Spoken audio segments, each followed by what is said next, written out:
morning. This video is to address the issue of apostasy because the leadership of the Jehovah's Witnesses is usually tagging us and they're broadcasting as apostates. In fact, they are calling us, like me, a former Jehovah's Witness member, as an apostate, a despicable apostates. Disgusting apostate, as they say it. So, what is an apostate and what is apostasy? Apostasy, when we look at it in a dictionary, define a person who abandoned who has abandoned his former faith or religious convictions or political beliefs, and thus he turned to another kind of belief system for himself, which is very different from his former convictions. So, for the Jehovah's Witnesses, apostasy is an offense that merits forming a judicial committee, the judicial system of Jehovah's Witnesses, for expulsing their former members from their religion. And their book, the Secret Book of the Elders, entitled Shepherding the Flock of God, in chapter 5, paragraph or page 65, it defines apostasy in three ways. Those who participated in holidays, like what is the world's doing right now, celebrating the Day of the Dead, which and the Christian religion calls it the Halloween, or celebrating one's own birthday, or celebrating the Christmas Day. It's all falls to the sin of apostasy. And the second definition in the Secret Book of the Elders regarding apostasy is the direct participation in any religious activity rather than the religious activity being conducted within the Church of the Jehovah's Witnesses. And the third one is abandoning. It says there that it is abandoning the Bible truths as taught by the Jehovah's Witnesses. For me, the last phrase, as taught by the Jehovah's Witnesses, is somewhat using because it says a lot about this topic. Because after saying that apostasy is an act of abandoning Bible truths, they supplanted it by adding the phrase as taught by the Jehovah's Witnesses. So, in a way, they are saying that the teaching of the Jehovah's Witnesses is not always in accordance with the Bible truth. It should be the Bible truth according to the Jehovah's Witnesses leadership. And that is the truth about this apostate thing that they are associating, that they want to associate with us, their former members who has abandoned their belief system. So, for the Jehovah's Witnesses, abandoning your former belief or doctrine is an act of apostasy. But if we will come to think of it, the leadership of the Jehovah's Witnesses is the most liable ones when it comes to this kind of thing, apostasy. Apostasy against God or apostasy against Bible truths. Because they are the one that says, whenever they teach a teaching or a doctrine, they are saying that it is a truth from God. That it is the real teaching of the Bible. But as times go by, they have this practice of abandoning their former belief.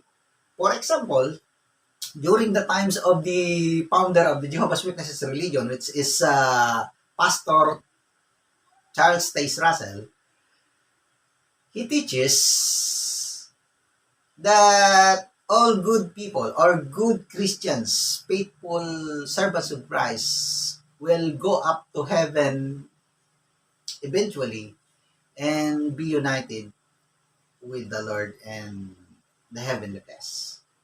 So that is the teaching being embraced by the original Jehovah's Witnesses. Those Bible students that is the companion of the first president or the founder of the religion, Charles Russell.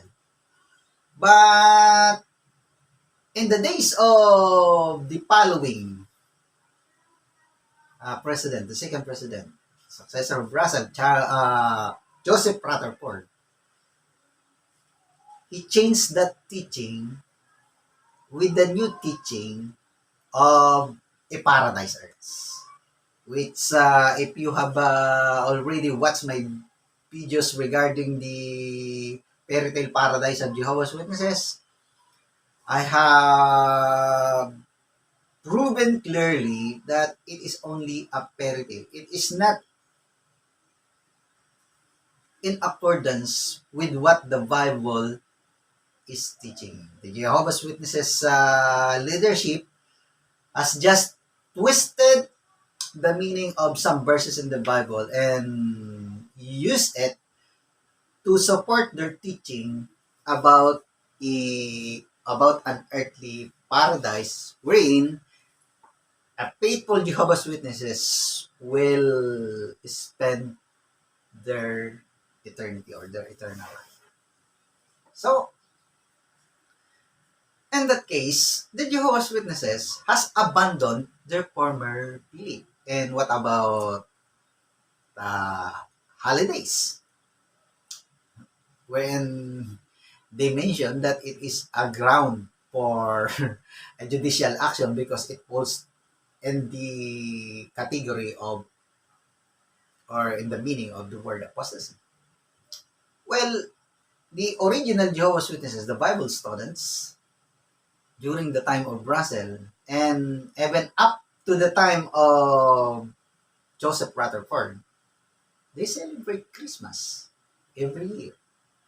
And if I'm not mistaken, they have celebrated their Christmases up to the year 1926. They even decorated the Watchtower headquarters, the Bethel Homes as they call it, with Christmas decorations, complete with Christmas trees and other Christmas decorations. So they celebrated Christmas Day up until that year. Because the following year, they abandoned their former belief that Christmas should be celebrated by the followers of Christ. So, they abandoned their former belief. And many other beliefs. As times go by, they abandon it. And it's just okay. It's not an apostasy for them. But if you are an ordinary member and you abandon a particular belief of the Jehovah's Witnesses as they believe it, in a present setting, or currently, it is the current teaching of the Jews, and you abandon it, you are guilty of apostasy according to their leadership. What? What the fuck? It is somewhat unfair, because if it is their leader who changed their former belief, even though that new belief is a very different set of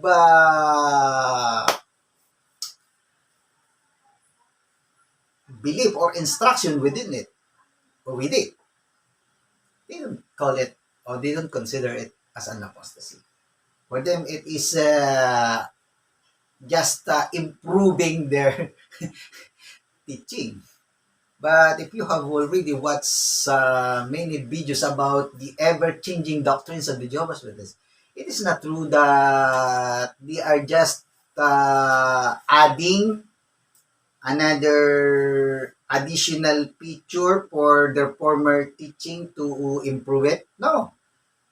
They have overhauled their former teaching entirely, if they did not throw it altogether. So it's a very different teaching that they are embracing right now, because there is only two sides of a coin here. Is it wrong to celebrate Christmas, or is it not wrong to celebrate it? So, just the two of that. You just choose one of that. So the other one will become a lie, and the other one will be the truth. But for them, for the leadership of the Jehovah's Witnesses, they are just improving their teaching, and making it more beautiful, and more clearly, and they are implying that they are not totally abandoning their former teaching, but it is not true. They have thrown out altogether, they have abandoned altogether the whole concepts of doctrines and sets of belief that they have formerly embracing in teaching their teaching. So that is the real situation of the Jehovah's Witnesses with regards to their teaching. That is why, even though when I was yet still a member of them, I lost the appetite to teach other non-Jehovah's Witness regarding the beliefs of Jehovah's Witnesses, because I know it for a fact that what I'm trying to teach them will be thrown out later on by the leadership, and there will be new set of belief regarding a particular issue. So what you are teaching now as a truth will become a lie tomorrow. So might as well not teach it anyway to other, and might as well not believe it altogether. So that is the case. That is the real case or situation with regards to the teachings of the Jehovah's Witnesses. In some of the cases, their teachings just goes around, and it flip-flops. Meaning, after they abandon a particular doctrine and change it for another set of belief, later on, they have found themselves believing that the former things that they have already thrown out in the garbage bin. So that is the sad situation of the Jehovah's Witnesses. But if you has been tagged as an apostate, and you have been subjected to the judicial committee and eventually disfellowship from the congregation of the Jehovah's Witnesses, is not a light matter, because it will affect you personally. Your social world will be drastically and violently shaken by that kind of actions from the leadership of the Jehovah's Witnesses. In fact, some of the Jehovah's Witnesses being disfellowship and shunned by their families has committed suicide, and they even killed. Some of them even killed their family members because of mental anguish and torture that they have been subjected to by this kind of cruel treatment from their religious leader, which they call them an apostate. Yes, Jehovah's Witness leadership hates apostates like me to the core, to the bone. That is why many of their broadcasting illustrates in a graphic way that, according to them, we will be annihilated and what they call the War of Armageddon, which God, according to the leadership of the Jehovah's Witnesses, will punish us severely because of abandoning the faith, the true faith, as it was taught by the leadership of the Jehovah's Witnesses.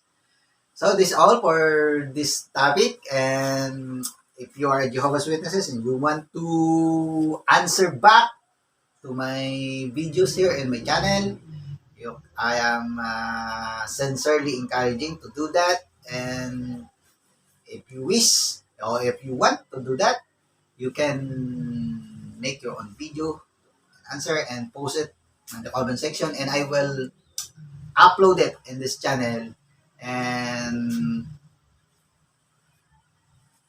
for my viewers to view the other side of these issues. So again, I want to mention that I was doing this kind of activism in YouTube and the social media to awaken the Jehovah's Witnesses who are still inside in the organization, to awaken their mental capacity, and for the general public to be warned against the bad effects of this religious organization to the lives of its member. So this is all for this topic, and I want to thank all of you who has supported my channel and patiently watch my videos. Keep safe.